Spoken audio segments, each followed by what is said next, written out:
customer, mas malaki yung kanya kasi ito, hindi lahat meron siya.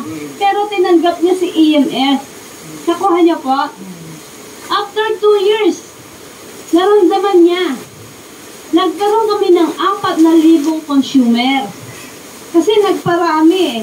Ikaw ba naman maglagay ka ng tarpaulin? Lahat ng bumibili sa store ko, may balik kita, sa iba wala. So, kumbaga, nag-trigger sa mga consumer yon. Yung magkaharap, nilalagpasan na siya. Siyempre, naano sila, bakit may ganon, di ba, tarpaulin? So, doon po sila, bumibili na yung 4,000 na ating mga consumer sa iba't ibang lugar, sa area po Montalban, naramdaman niya. Nakuha niyo po? Naramdaman niya na bakit? Kasi ang katwiran niya, may existing na ako na shoppers. Hindi na niya kailangan si EMS.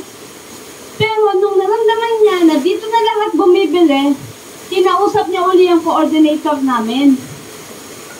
Ano sabi niya? Bakit ganon? Pakiulit mo nga, explain mo sa akin si EMS. Nung nakita niya at naintindihan niya, ano sabi niya? Magbibigay ako 5%. Diba? 3% lang ang hinihingi natin. Magbibigay na siya ng 5%. Oh, sabi ni Coach, bakit 5%? Eh, di ba sabi mo nga, lugi ka? I rather to give 5% than to lose all my customer. Nakuha nyo?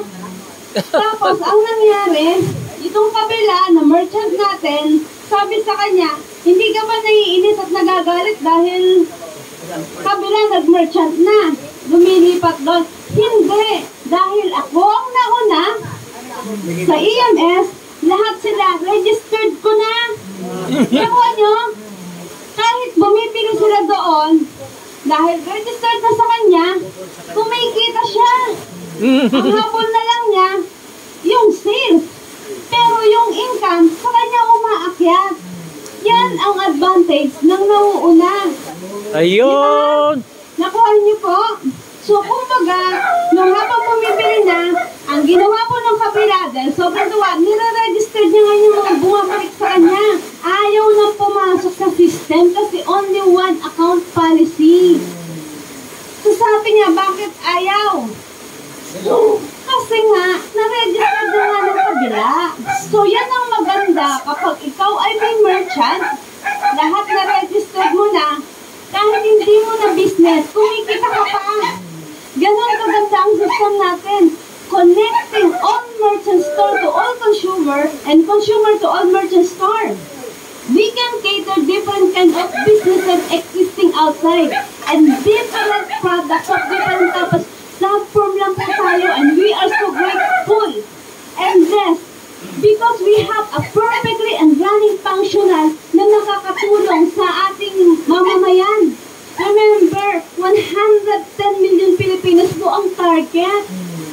Walang pinipili, basta consumer. Even you are the president of the Philippines, you are also a consumer.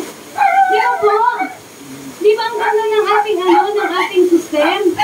Kung titignan niyo po, this is 10 to 12 years in the making. Hindi yan naging kumpanya kahapon, makalawa para maging corporation. So, kumbaga talagang pinag-isipan, pinaghirapan, effort, hindi rin po talaga basta-basta. Ngayon, kung kami ni Coach RBC, hindi namin ma-share sa buong Pilipinas, kaya kailangan po namin kayo. Kumbaga, yung advocacy namin na kumita sa bawat gastos mo at gastos ng iba, can you imagine, just create your shoppers under your community. If you have thousands of shoppers, 10,000 of shoppers, or even 1 million of shoppers, piso na lang ang pag-usapan natin. And this is nationwide. Kahit sa bahay ka lang, pwede mong gawin yung business. And remember, this is transferable to your successor. So yung pinaghirapan mo ngayon, hindi po siya masasayang. Nakapag na po kami ng 4, namatay po yung tatay. Ang account nila is moving, pero hindi yan makukuha ng kahit sinong tao. Maliban ikaw ang successor at magpapatunay na ikaw yung successor, doon lang po pwedeng ibigay yung account. Pwede siyang legacy at ipamana.